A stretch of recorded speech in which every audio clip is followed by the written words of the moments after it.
जिज्ञासु मित्रों, बहुत बहुत स्वागत है, अभिनंदन है आप सभी का दिव्य सृजन के इस कार्यक्रम लाइव चर्चा में।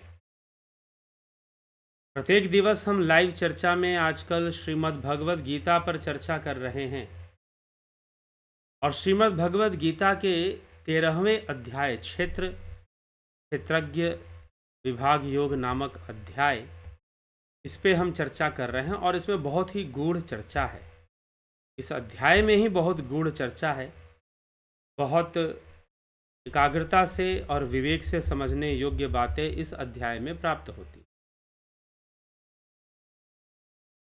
तो आज का जो हमारा विषय है 13वें अध्याय से 13वें 14वें श्लोक पर आधारित, भगवान श्री कृष्ण अर्जुन से कहते कि परमात्मा निर्गुण भी है, इंद्रियातीत भी है और भोक्ता भी है। अर्थात भोक्ता है, किसका भोक्ता है, किस प्रकार से भोक्ता है, वैसे यही बात इस पूरे अध्याय में समझाई गई है कि परमात्मा भला कैसे भोक्ता हो सकता है और किस प्रकार से भोक्ता हो सकता है।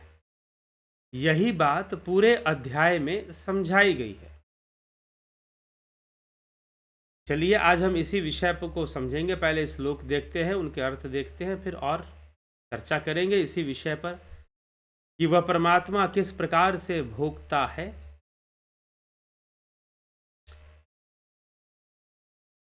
तो श्रीमद् भगवद गीता के 13वें श्लोक में भगवान श्री कृष्ण अर्जुन को समझाते हुए कहते हैं, सर्वतः पाणिपादम तत्सर्वतो अक्षी शिरोमुखम सर्वतः श्रुतिमल्लोके सर्वम आवृत्य तिष्ठति। कि वह परमात्मा सब जगह हाथों और पैरों वाला, सब जगह नेत्रों, सर्वतो अक्षी शिरो मुखम, सब जगह नेत्रों, सिरों और मुखों वाला, सर्वतः श्रुतिमत, सब जगह, श्रुति मतलब कान, सब जगह कानों वाला, सुनने वाला मतलब सब जगह देखता है, सब जगह सुनता है और सब जगह कानों वाला है। इसी विषय को गोस्वामी तुलसीदास जी भी लिखते हैं, बिनु पद चलई सुनई बिनु काना, कर बिनु कर्म करई विधि नाना, आनंद बिनु सकल रस भोगी, बिन बानी बक्ता बड़ जोगी। एक बिन बानी बक्ता बड़ जोगी, नैन बिनु देखा घ्राण बिनु बास अशेषा, बिना आंखों के देखता है और बिना नासिका के सुगंध भी ले लेता है। बिनु पद चले, बिना पैरों के ही चल पड़ता है। सुनई बिनु काना, बिना कानों के ही सुनता है। कर विधि कर्म करई विधि नाना, सब जगह नेत्रों वाला, सिरों और मुखों वाला, सब जगह कानों वाला, संसार में सबको व्याप्त करके स्थित है। वह परमात्मा संसार में सबको व्याप्त करके स्थित है। यद्यपि संसार के साथ इस विषय को लिया गया है तो संसार में व्याप्ति की बात की गई है, नहीं तो संपूर्ण संसार ही पारमार्थिक सत्ता में, अगर व्यवहारिक सांसारिक सत्ता को छोड़ दिया जाए, पारमार्थिक सत्ता की बात की जाए तो वहां पर तो सब कुछ, जो कुछ भी है वहां पर सबका सब वह ब्रह्म ही है।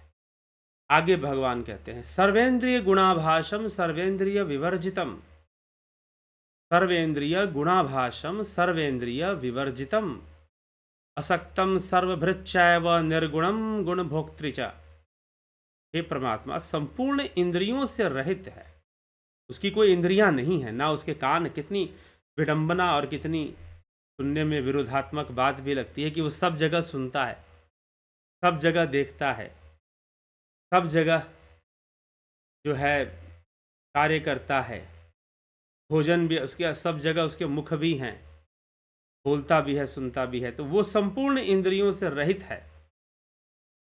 इंद्रियों का सारा काम उससे हो रहा है, फिर भी वो इंद्रियों से रहित है, इंद्रियातीत है। यही समझना है कि वो किस तरह से देखता सुनता है, रहता है। क्या हम लोगों की तरह? जी नहीं, बिल्कुल निर्लिप्त, उदासीन, पूर्णतः निर्लिप्त होकर। उसे कोई मतलब नहीं कौन कितना सुखी कौन कितना दुखी। पूर्णतः निर्लिप्त होकर वह यह सब में व्याप्त रहता है।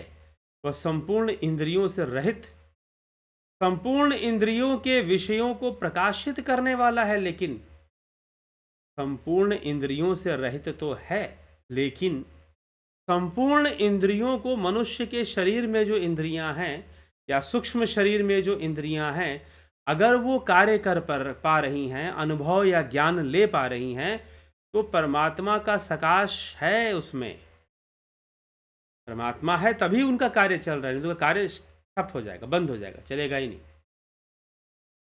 तो संपूर्ण इंद्रियों के विषयों को प्रकाशित करने वाले हैं, आसक्ति रहित हैं और संपूर्ण संसार का भरण पोषण भी करने वाले हैं तथा गुणों से रहित हैं, निर्गुणम सर्वभृत च एव निर्गुणम गुण भोक्तृ। निर्गुण हैं लेकिन संपूर्ण गुणों के भोक्ता हैं, संपूर्ण गुणों के भोक्ता हैं। अब संपूर्ण गुणों के भोक्ता हैं का क्या अर्थ? वास्तविक भोक्ता वह पुरुष ही है जिसे यहां परमात्मा कहा जा रहा है। आत्मा शब्द व्याख्या में लिया जा रहा है, लेकिन उस पुरुष की ही व्याख्या है जो परमात्मा रूप में विद्यमान है। तो वह इंद्रियों से मुक्त भी है और इंद्रियों को प्रकाशित भी करता है, आसक्ति रहित है, संपूर्ण संसार का भरण पोषण करता है, लेकिन गुणों से रहित है, गुणातीत है, गुणातीत, लेकिन गुणों का, सबसे बड़ी बात यहां कही, गुणों का भोक्ता है, गुणों भोक्तृत्व। चाहे तम गुण हो, चाहे रज गुण हो, चाहे जो भी हो, सुख दुख जैसा भी हो, सबका भोक्ता है। वास्तव में वही प्रकृति से संलग्न होकर जीव को अस्तित्व में लाता है। जीव का अस्तित्व इस बात पर निर्भर है कि पुरुष और प्रकृति का संसर्ग होना चाहिए, लेकिन संसर्ग कहने का मतलब पुरुष का सकाश, यहां पर संसर्ग का मतलब सिंक्रोनाइजेशन है। एक ऐसा सकाश है जैसे कि हम मोबाइल यूज करते हैं, सॉफ्टवेयर यूज करते हैं, सब कुछ उसमें सिंक्रोनाइज होता है, हमारे ईमेल आईडी से सिंक्रोनाइज हो जाता है, जुड़ जाता है, और जुड़कर सारी व्यवस्था काम करती है, जुड़कर सारी व्यवस्था कार्य करती है। लेकिन वैसे ही जीव प्रकृति के गुणों और परमात्मा के सकाश से विकसित होता है, लेकिन जीव का जो मूल स्वरूप है वह तो पुरुष है, वह तो परमात्मा ही है, जीव का मूल स्वरूप। यही बात 13वें अध्याय में भी समझाई गई है, आगे हमें श्लोक मिलेगा इसके ऊपर।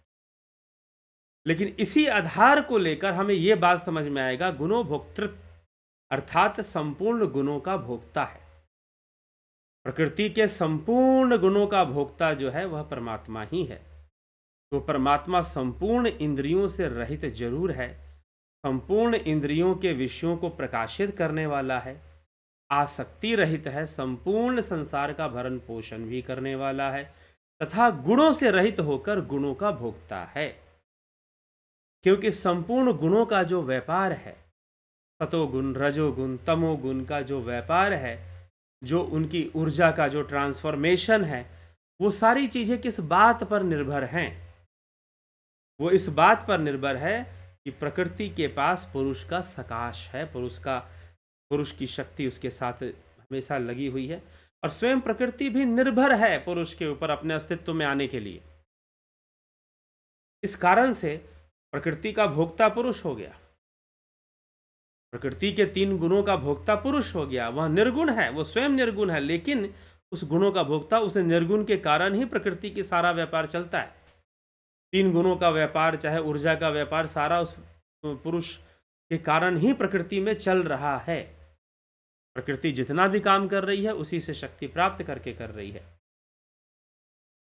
सर्वेंद्रिय गुणाभाषम सर्वेंद्रिय विवर्जितम असक्तम सर्वभृच्छैव नैर्गुणम निर्गुणम गुण भोक्तृच्च। संपूर्ण इंद्रियों के विषयों को प्रकाशित करने वाले हैं, आसक्ति रहित हैं, और संपूर्ण संसार का भरण पोषण करने वाले हैं, तथा गुणों से रहित संपूर्ण गुणों के भोक्ता हैं। तो इस प्रकार से वह गुणों का भोक्ता भी है। प्रकृति के 3 गुणों से जो भी कार्य कर सकता है, हो सकता है उन सब का भोक्ता, उन सब का भोक्ता यह परमात्मा ही है, और वही पुरुष है। वो गुणों से भले ही रहित है, इंद्रियों से भले ही रहित है, फिर भी संपूर्ण इंद्रियों के विषय को प्रकाशित करता है। मतलब इंद्रियां जो भी बरतेंगी, काम करेंगी, उसी के प्रकाश में करेंगी, उसी चेतना के प्रकाश में ही तो इंद्रियां सारी कार्य करती है ना। अब हालांकि इंद्रियों की सीमा है, वो सब कुछ नहीं देख सकती, नहीं जान सकती, लेकिन फिर भी जो भी वो कार्य करती हैं वो चेतना के प्रकाश में कर रही हैं। वो चेतना ही तो उसका सकाश है, उस ब्रह्म, उस पुरुष का सकाश चेतना ही है। इसी तरह से वो चैतन्य रूप में सब में व्याप्त है, तो संपूर्ण इंद्रियों के विषयों को प्रकाशित करने वाला है, और इंद्रिय विषयों का और जो 3 गुण हैं उनका भोक्ता है। इसलिए कहा गया गुण भोक्तृत्व, संपूर्ण गुणों का भोक्ता है, सर्वव्यापी होकर सब में व्याप्त हो। यही विषय हमको आज यहाँ पर चर्चा में रखना था। हमने इस पर एक चर्चा सुनी, लेकिन जब तक कुछ उस परमात्मा की स्थिति कैसे है, कैसे वह निर्लिप्त है, जब तक हम स्वयं निर्लिप्त अवस्था में नहीं पहुंचेंगे तो क्या हमें सही से समझ में आएगा? अगर हम निर्लिप्त अवस्था में नहीं पहुंचेंगे तो क्या हमें सही से समझ आ पाएगा? हमें यह विचार करना है। तो निर्लिप्त अवस्था में पहुंचने के लिए, उस शून्य तक पहुंचने के लिए, उस ब्रह्म तक पहुंचने के लिए ध्यान योग का मार्ग हमारे ऋषि मुनियों ने उपनिषदों में बताया है। श्वेतास्त्र उपनिषद और अन्य कई उपनिषदों में ध्यान योग का मार्ग दिया गया है। तो ध्यान योग का जब मार्ग दिया गया है तो फिर ध्यान योग का यह मार्ग जो है, इस मार्ग की प्राप्ति कैसे हो, इस मार्ग को हम समझ सकें और कैसे ध्यान की गहराई में उस निर्लिप्त की अवस्था वाले परमात्मा को हम जान सकें, उसी के लिए यह ऑनलाइन कोर्स चलता है, ध्यान योग online meditation course. Starting from 20 April 2023, duration 1 month, 1 महीने का कोर्स है। गाइडेड मेडिटेशन, ट्रांसेंडेंटल मेडिटेशन और स्पिरिचुअल हीलिंग टेक्निक्स, यही आपको इसमें सीखने को मिलेगा।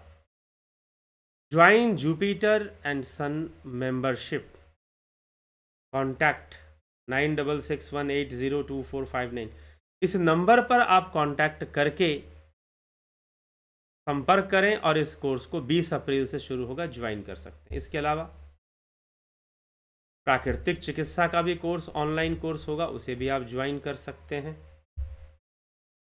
और यह ऑफलाइन कार्यक्रम शिव कथा ज्ञान यज्ञ वाराणसी 9 से 15 अप्रैल सायंकाल 5 से 8 बजे यह कार्यक्रम होने वाला है। रानी भवानी जय नारायण बालिका विद्यालय, लक्सा थाना, रामापुरा। तो आप इस कार्यक्रम से भी जुड़कर ऑफलाइन कार्यक्रम आप प्राप्त कर सकते हैं, जुड़ सकते हैं, इसका लाभ उठा सकते हैं। ठीक, साथ ही यहाँ स्वास्थ्य शिविर का भी कार्यक्रम होगा, इससे लाभान्वित हो सकते हैं। तो चलिए इसी के साथ विराम देते हैं आज के कार्यक्रम को। कल फिर मिलते हैं 9 PM लाइव चर्चा में। बहुत बहुत आभार आप सभी का। ओम तत्सत।